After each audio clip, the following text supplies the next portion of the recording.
Good morning students, मैं Varun Singh CBSE class 10th का exam जो 2024 में होने वाला है उसके लिए आज शॉर्ट आंसर टाइप क्वेश्चन का 6 लेक्चर लेने जा रहे हैं। आज कार्बोनिल्स कंपाउंड का प्रैक्टिस लेक्चर 6 होगा, तो प्रैक्टिस लेक्चर 6 के लिए आप तैयार हो जाइए और हमारे वीडियो के अंत तक बने रहिए। तो बच्चों, शॉर्ट आंसर टाइप क्वेश्चन में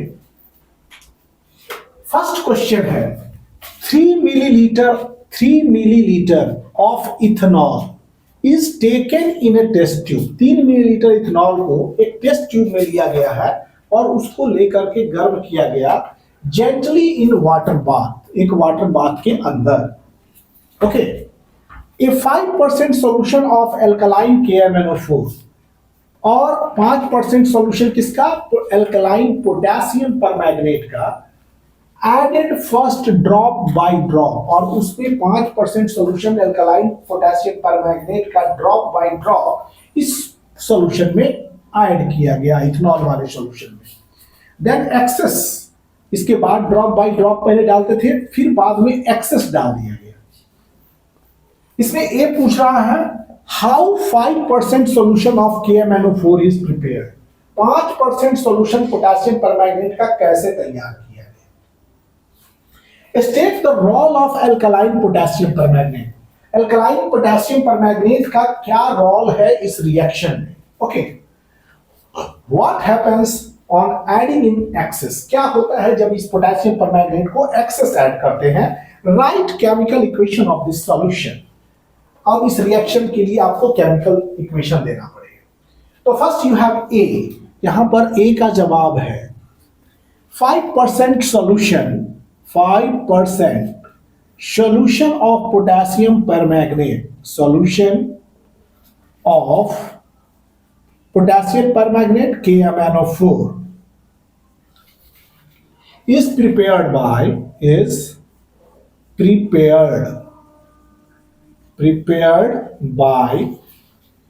dissolving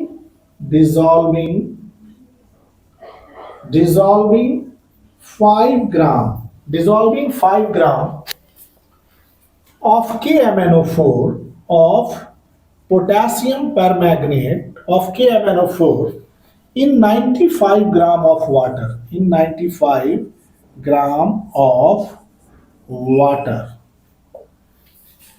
so that total mass of solution,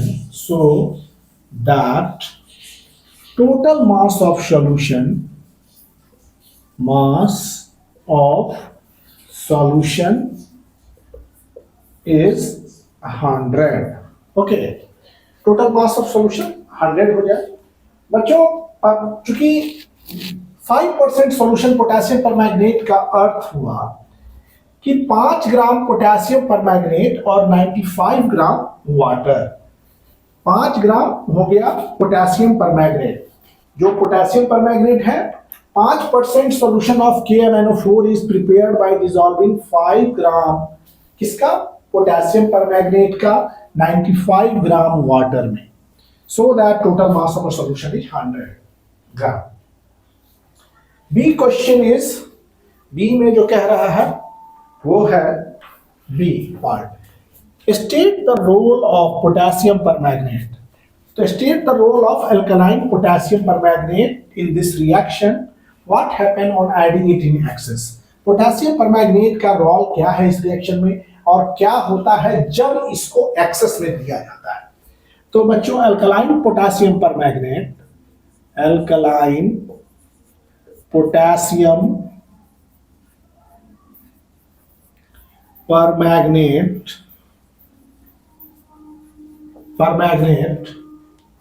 acts as oxidizing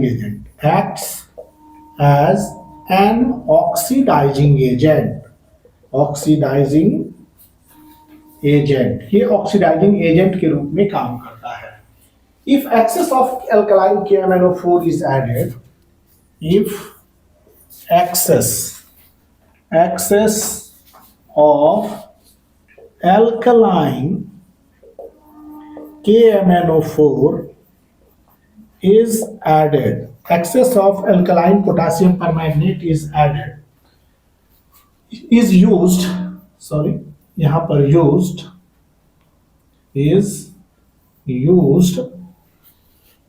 acetic acid will be formed.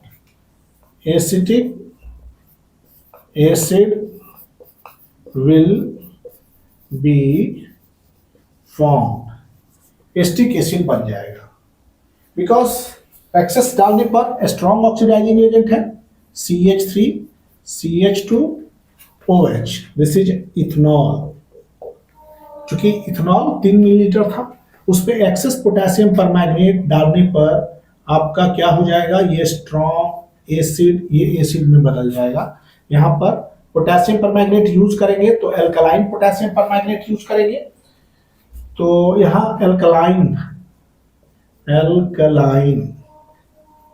KMnO4, alkaline KMnO4 और इसके साथ वार्म किया जा रहा है इसको वार्म, तो बन जाएगा आपका एसिटिक एसिड और इथेनोइक एसिड.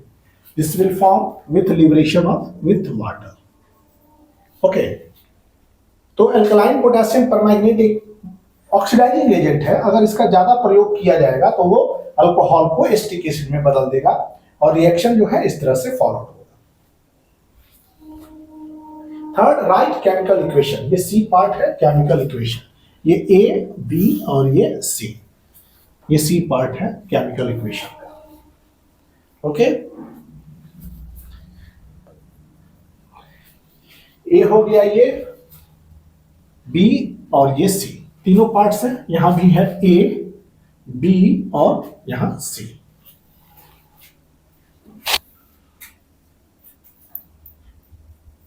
नेक्स्ट क्वेश्चन है, बहुत ही इंपॉर्टेंट क्वेश्चन है बच्चों.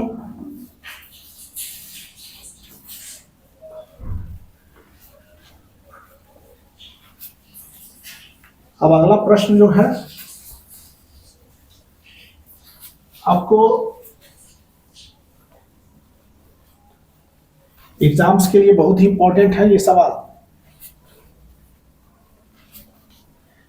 For CBSE exam point of view, which will held in 2024.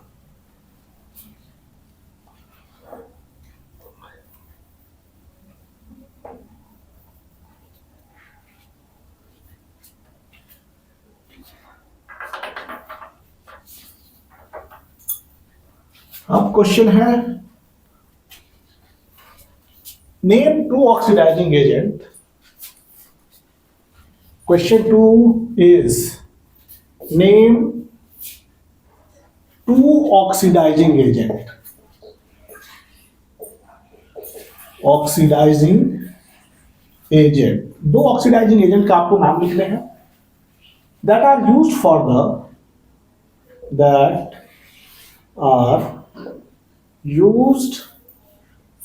the conversion of alcohol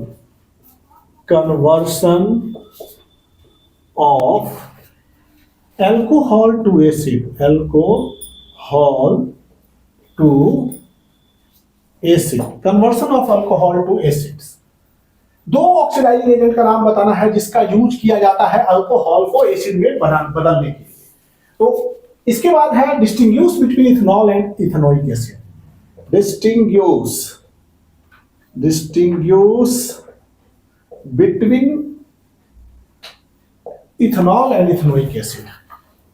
Ethanol and ethanoic acid. Ethanoic acid. और आपको डिस्टिंग्विश करने हैं इथेनॉल और इथेनोइक एसिड को on the basis of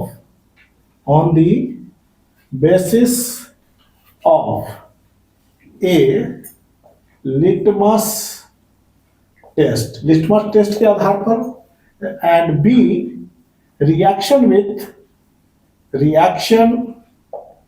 with sodium hydrogen carbonate.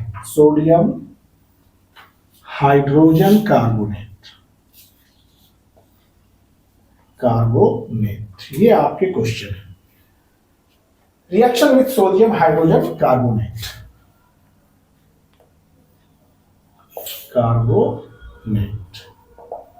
Okay, आपको 2 oxidizing agent का नाम लिखना है जो कि अल्कोहल से एसिड बदलने में काम आते हो, और आपको लिखना है distinguish between ethanol and ethanoic acid on the basis of litmus test and reaction with sodium hydrogen carbonate. तो दो ऑक्सीडाइजिंग एजेंट जो है बच्चों आपका वो कौन कौन सा है? तो दो ऑक्सीडाइजिंग एजेंट में ये आंसर दिस इज, तो पहला हो गया alkaline KMnO4, alkaline, two oxidising agent, two oxidising agent, दो ऑक्सीडाइजिंग एजेंट कौन कौन है? ये हो गया alkaline KMnO4, potassium permanganate, alkaline potassium permanganate, और second is acidified potassium dichromate, acidified potassium dichromate, alkaline potassium permanganate that is KMnO4 KOH के साथ, और acidified potassium dichromate means K2Cr2O7 acid H2 sulphuric acid के साथ, this is acidified potassium dichromate.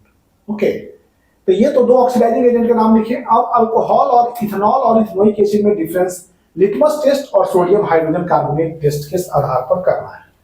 अब यहां पर test के लिए इधर लिख दीजिए इथेनॉल और इधर लिख दीजिए ethanoic acid, ethanoic acid, ethanol, ethanoic acid. तो इथेनॉल में ए है लिटमस टेस्ट, पहला कह रहा है litmus test, litmus test.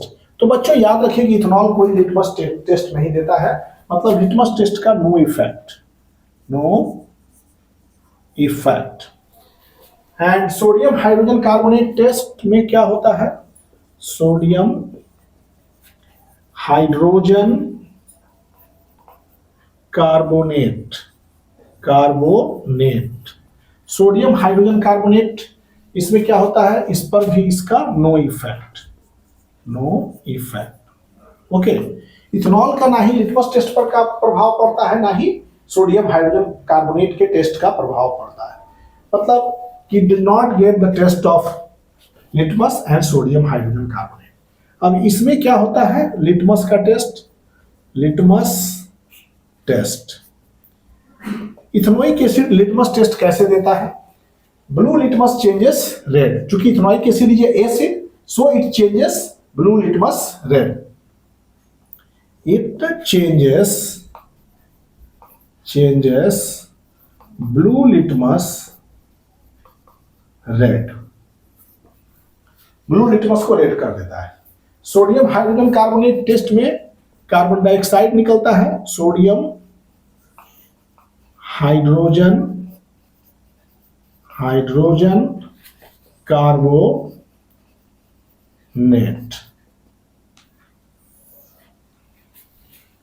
Brisk effervescences due to evolution of, ये क्या होता है?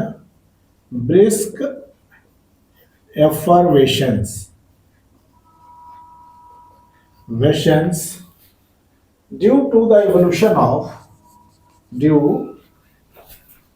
to the evolution, due to the evolution of colorless and odorless gas, of colorless and odorless gas।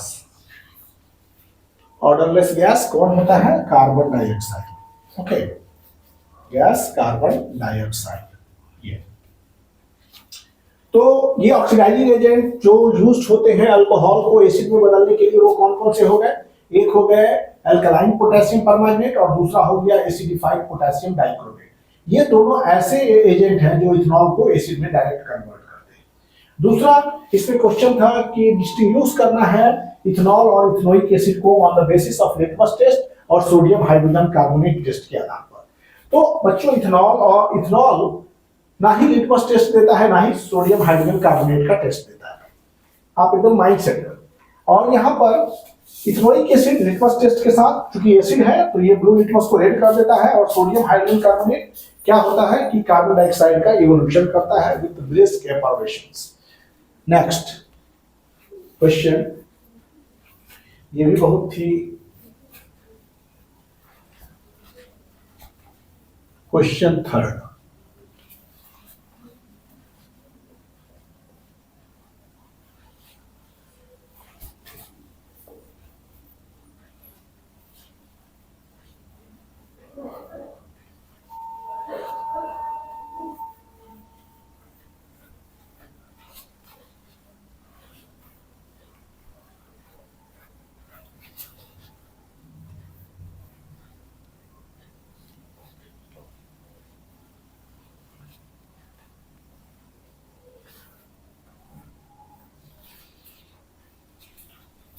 Third question है आपका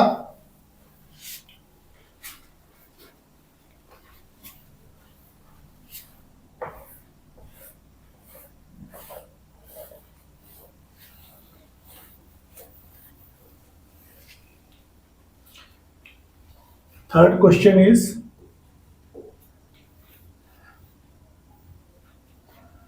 distinguish between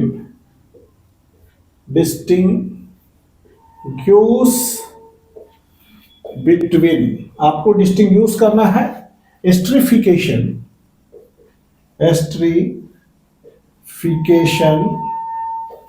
and saponification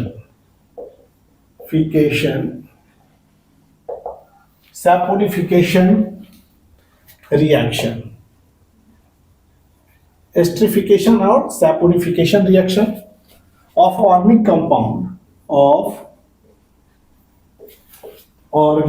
compound with help of chemical equation for each, with help of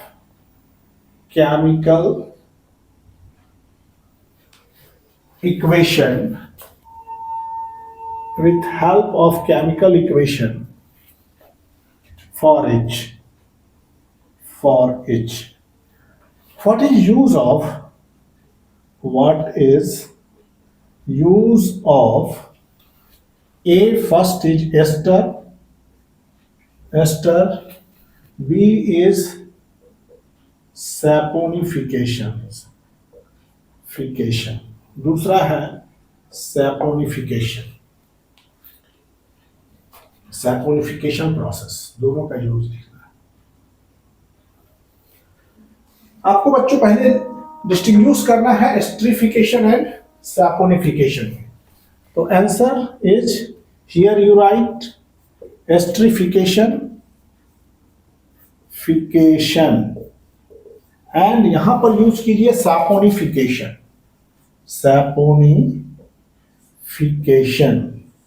esterification and saponification.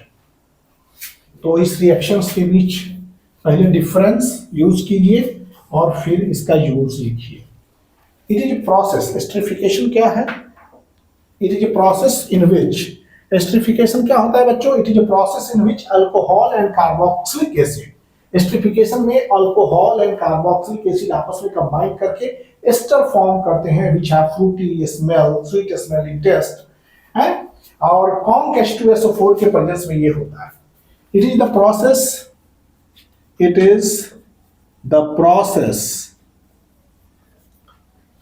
in which alcohol and carboxylic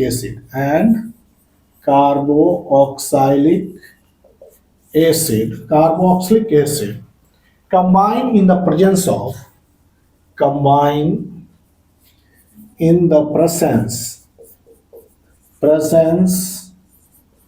of conc H2SO4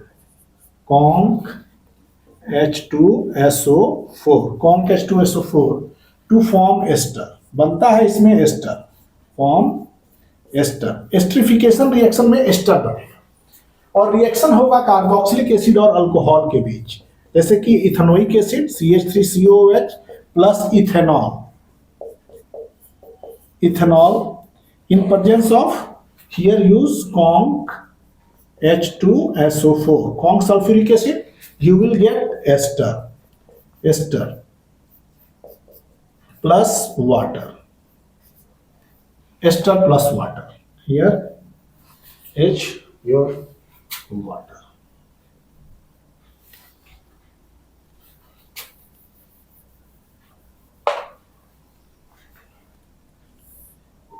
Ester plus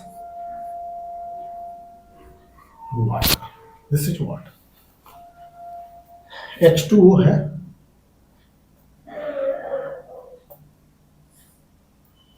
ester plus water. And saponification होता क्या है कि ester का reaction है sodium hydroxide के साथ, ये हो गया एस्टर, और ये एस्टर जब सोडियम हाइड्रोक्साइड से रिएक्ट करता है, अल्कली से रिएक्ट करता है, तो this reaction is called saponification reaction. इसमें क्या होता है, when an ester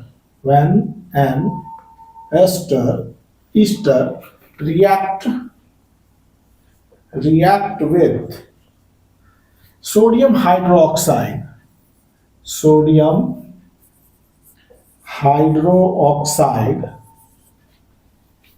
salt of acid, sodium salt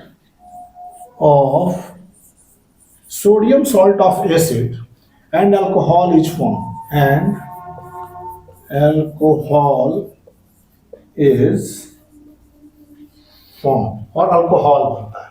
जैसे एस्टर CH3COOC2H5 रिएक्टिंग विथ किसके साथ, सोडियम हाइड्रोक्साइड के साथ, तो ये क्या बन जाता है, सोडियम इथानोएट, सोडियम एसीटेट, मतलब कि ये बना sodium salt of acids plus you will get alcohol, ethanol. Okay, तो हमने ये दिखाया कि डिस्टिंग्विश किया एस्टरिफिकेशन और सैपोनिफिकेशन में. तो एस्टरिफिकेशन में एस्टर बनेगा जिसमें कार्बोक्सिलिक एसिड और अल्कोहल रिएक्ट करते हैं. कार्बोक्सिलिक एसिड और अल्कोहल, मतलब कि carboxylic acid, this is ethanoic acid with alcohol gives ester plus water. Esterification में वाटर बनेगा आपका, और इसमें क्या हो, सैपोनिफिकेशन में ये एस्टर जो है जब सोडियम हाइड्रोक्साइड के साथ रिएक्ट करेगा तो वो सॉल्ट ऑफ कार्बोक्सिलिक एसिड और इथेनॉल देगा. तो this is a basic difference between esterification and saponification. अब एस्टरिफिकेशन का यूज क्या है, तो एस्टरिफिकेशन का यूज है, इसके यूज को हम यहां लिख रहे हैं, यूज. इसका यूज कहां होता है, यूज्ड इन कोल्ड ड्रिंक, इसका इस्तेमाल किया जाता है कोल्ड ड्रिंक्स में. Used in cold drinks, ice cream,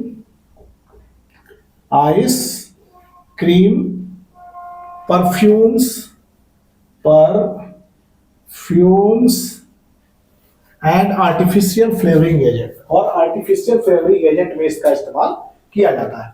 esterification is used in cold drinks, ice cream, perfumes and artificial flavouring agent में एस्टरिफिकेशन एस्टर का यूज होता है.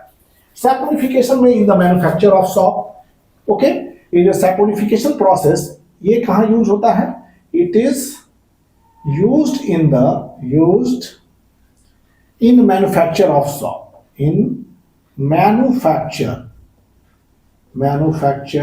of soap, साबुन के निर्माण में इसका इस्तेमाल किया जाता है. It is used in the manufacture of soap के निर्माण में इसका इस्तेमाल किया जाता है. Okay, these are the three questions. Esterification में एस्टर बनते हैं. एस्टर है sweet smelling test, fruity smell. Saponification में एस्टर को अल्कली के साथ रिएक्ट किया जाता है, जैसे सोडियम हाइड्रोक्साइड स्ट्रॉन्ग अल्कली है ये, इससे रिएक्ट करके sodium salt of carboxylic acid बनता है और इथाइल अल्कोहल बनता है सैपोनिफिकेशन रिएक्शन में. इस तरह से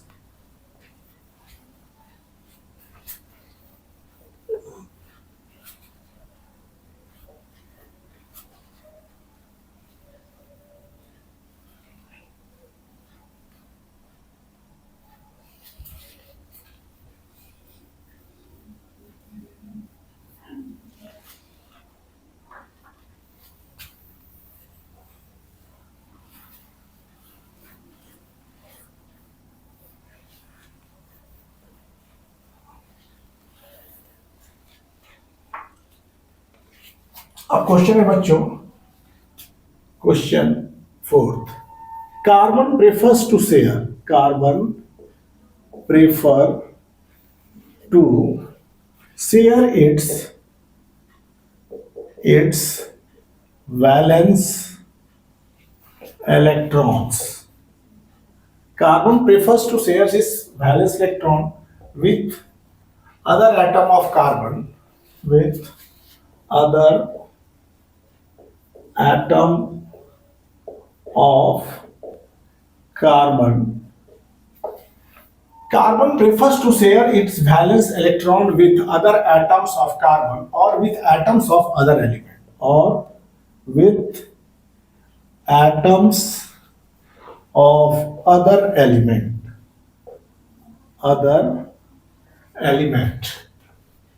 rather than gaining or losing of electron, rather than gaining or losing,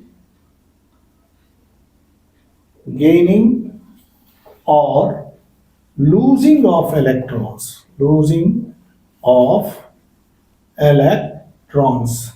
rather than gaining or losing of electrons in order to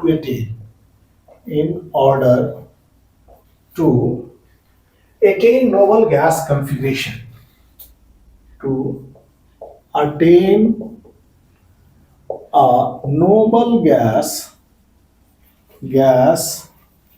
configuration.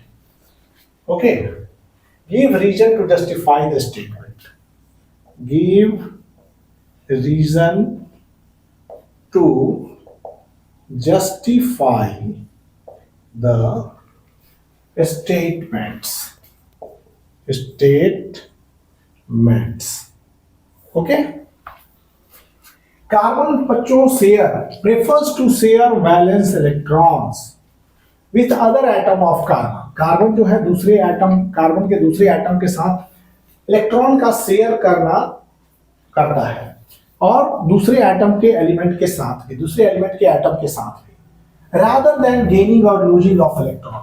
Gain lose या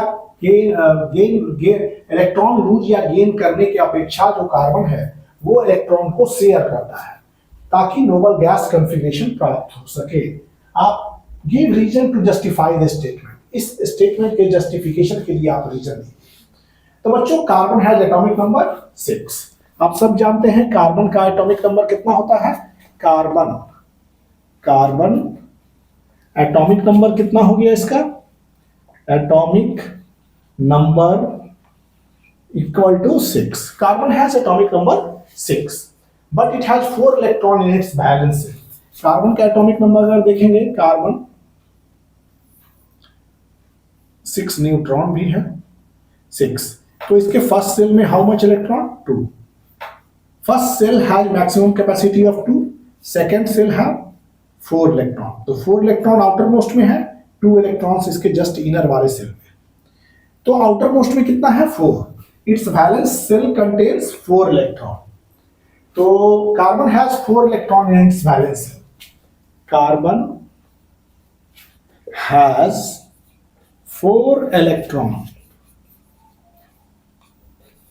इन इट्स वैलेंस सेल. तो इसके valence shell में 4 electron है, और कितना electron लेगा कि इसका 8 हो जाएगा, और प्लस 4 इलेक्ट्रॉन लेगा तो ये 8 पूरा कर सकता है.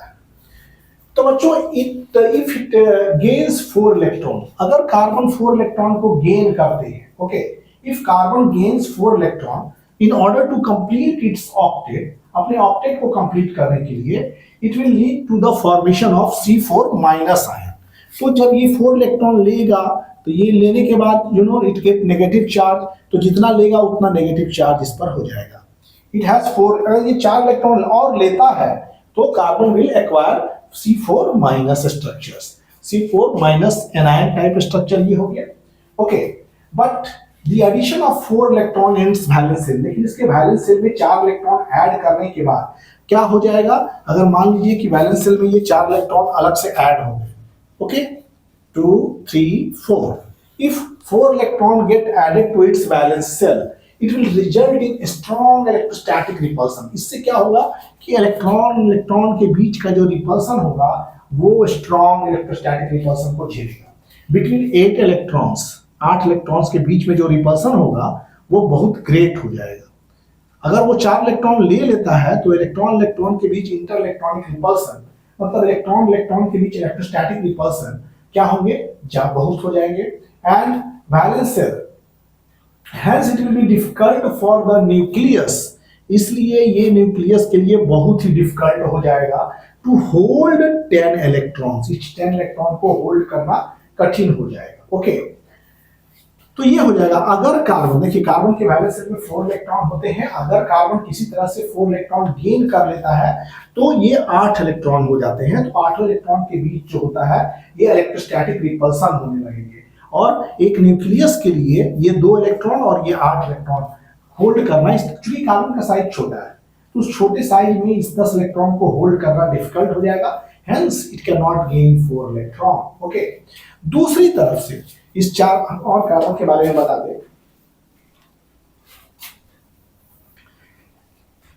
दूसरी तरफ से अगर देखेंगे आप, ये कार्बन का पॉजिटिव 6 प्रोटॉन एंड 6 न्यूट्रॉन इसके न्यूक्लियस में होते हैं। First shell can accommodate 2 electrons, second shell has outermost में 4 इलेक्ट्रॉन्स। ओके, अगर बच्चों क्या है कि ये 4 इलेक्ट्रॉन लूज करने की बात करें, if carbon loses 4 electron to form C4 ion, ये चारों इलेक्ट्रॉन को अगर लूज कर देता है तो इसका स्ट्रक्चर क्या हो जाएगा, एक सेल 6p 6n, 4 इलेक्ट्रॉन को लूज करने के बाद this is the structure of carbon. Now इसको कहेंगे C4 plus cation, this is cation.